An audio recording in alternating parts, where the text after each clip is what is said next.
Jon Gruden, how do we feel about the Doors? I love Jim Morrison. I think that's a great call. That pretty much sums up some of the blocking in the NFL right now that I'm looking at. It's confusing. Well done. Okay. Look how happy Bickler is. Bickler picking the song. The look of nervousness on his face as we awaited John's reaction was with $1,000. Anyway, good morning, Jon Gruden. How we doing? Hey, good. Good morning, guys. Good morning. So let's go backwards first, then work our way forward. You guys have Dolphins and Panthers this coming weekend, but you had Green Bay and Detroit this past week, and I enjoyed watching the Lions play, and I feel like every time I watch them play, I don't understand why they're only 4-4. That's such a good team. Stafford is good. They tell us about the inconsistency. Tell us. I'm sure you watched every single snap of their season leading up to this game. That looks to me like a team that should be better than 4-4, and I still think with their remaining schedule, they have an excellent chance to win that division. Give me your overall view of the Lions right now. I like the Lions, and they had a great first quarter of the season. They were out of the gate quickly. They lost 3 straight games. They lost some heartbreaking games also, Mike. The last play of the game against the Atlanta Falcons, I personally thought Golden Tate won the game. And you don't get 480 yards at home and don't turn the ball over and lose. They found a way to screw things up a little bit in the red zone against the Steelers, but they were plenty good enough to win that night on both sides of the ball. This is a good team, I think, like a lot of teams right now. At the midpoint of the season, everybody knows exactly what they have. And I think the Lions, with their schedule, are going to be in the playoffs for sure at the end of this season. So then there's the other side, the Green Bay Packers, who were the healthiest they've been in a while. That starting 5 on the O-line, I think it was only the second time they started a game. They lost Balaga with the knee injury later on in that game, so he'll be done. And we had numbers from Hundley, coach, that said, so many passes, 5 yards or less down the field, some behind the line, a big number of that. Are they in a situation where, I know he was checking down, or maybe the calls were that way, you could tell us better than we can. Is it a guy that's going to have to, the offense is going to have to throw down the field more because they don't have another part of their team that can make up for that difference?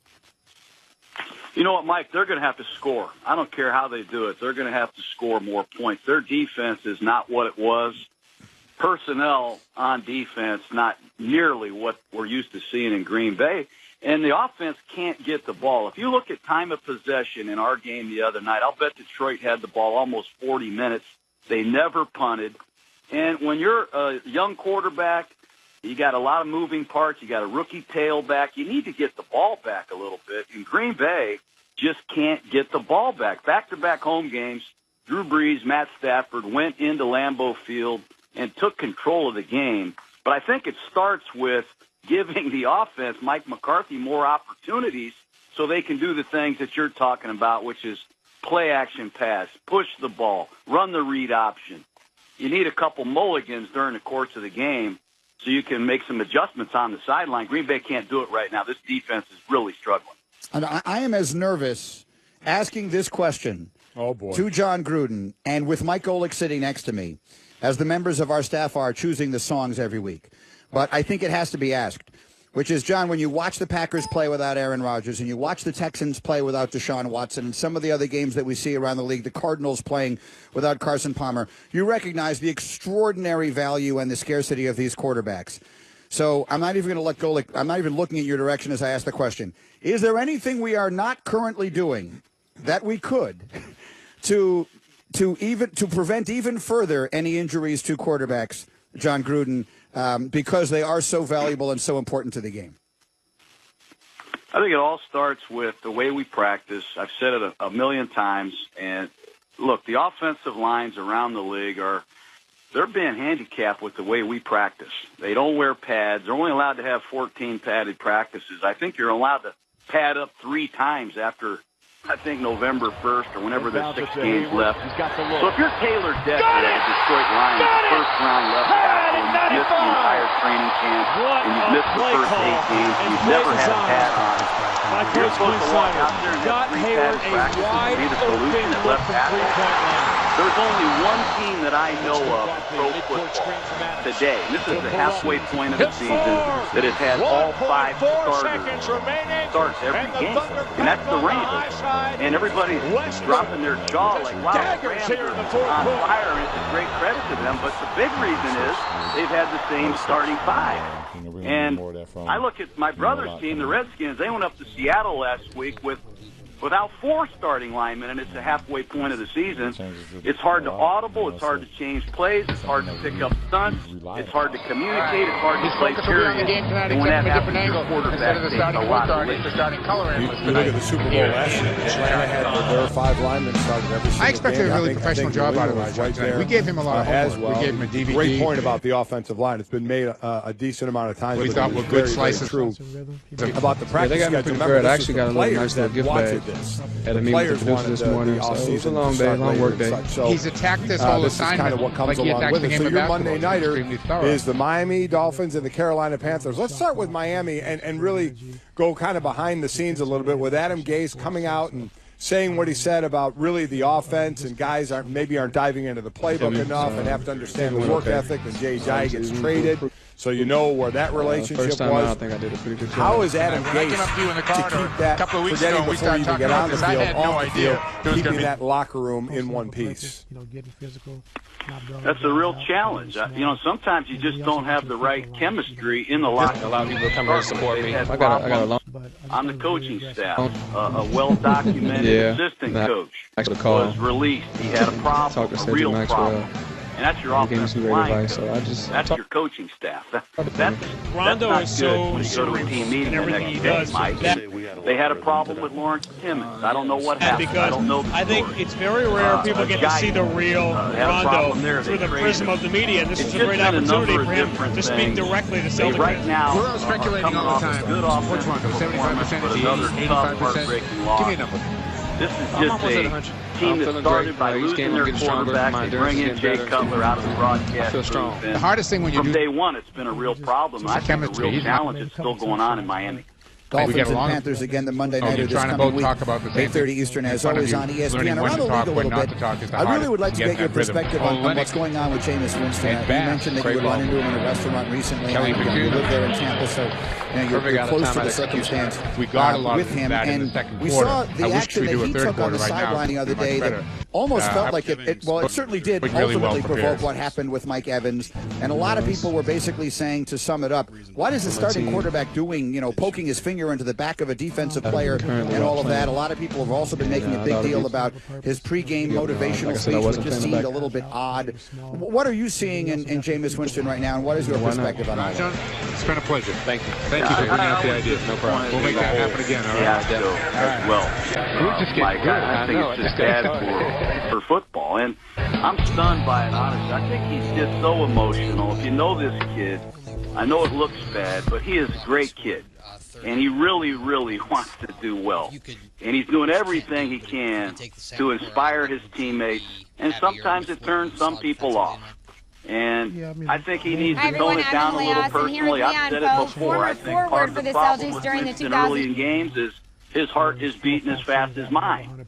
And he's got to be a little bit like Joe Montana. You got to be cool and calm and collected. Even in adversity, even in the exciting times, you have to somehow be more of a flatliner.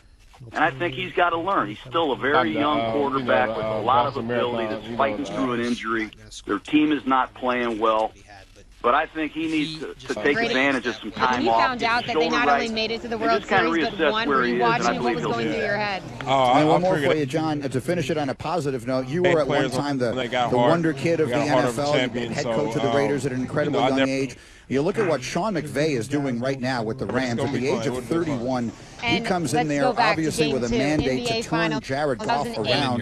Boy, has he done that. They put up 50-plus points on the Giants this past weekend, and they seem to have a lot of really good young players. What are you seeing in the Rams right now in the coaching job their 31-year-old coach is doing? It was just, brought joy to me, and it Well, he's a close friend of mine. I get really excited and proud talking about the Rams, but it all starts at left tackle. We talked about the offensive offensive line earlier on this show. When you got guys that can pass protect and run block, you can do some things. And Andrew Whitworth brought to the Rams has made a huge difference on two teams. You look at the demise of the Bengals, he has a lot to do with that. And the uprise of the Rams, he has a lot to do with that belief. They have a new center that they brought in from Washington. They have the best back in football right now. And they've upgraded their receiving corps. If you look at Woods and Everett and obviously Sammy Watkins. But this team, I think the way that they teach the plays, drill the plays, and then run the plays. I was taking a look at your Twitter today. You posted a picture of the trophy. How did it feel to have? Were you calling it your baby back? The Rams, the Saints, the Jaguars, Adrian Peterson, what he did as a veteran back, and the Washington Redskins with all those players out going to Seattle.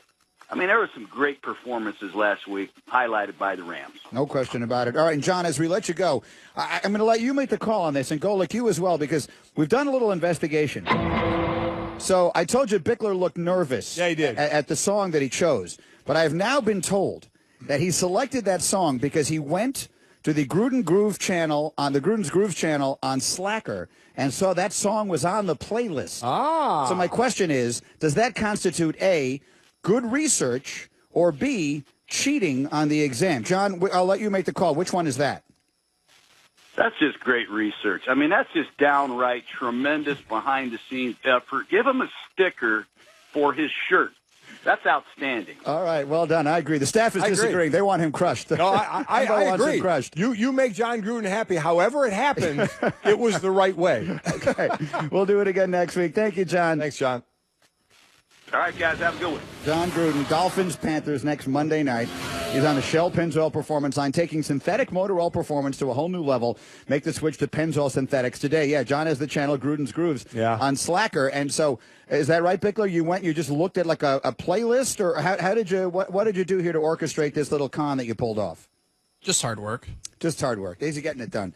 He's feeling good about himself this morning because he's eating all of Golick's breakfast. That's exactly right. Would it be fair to say the three biggest disappointments and surprises?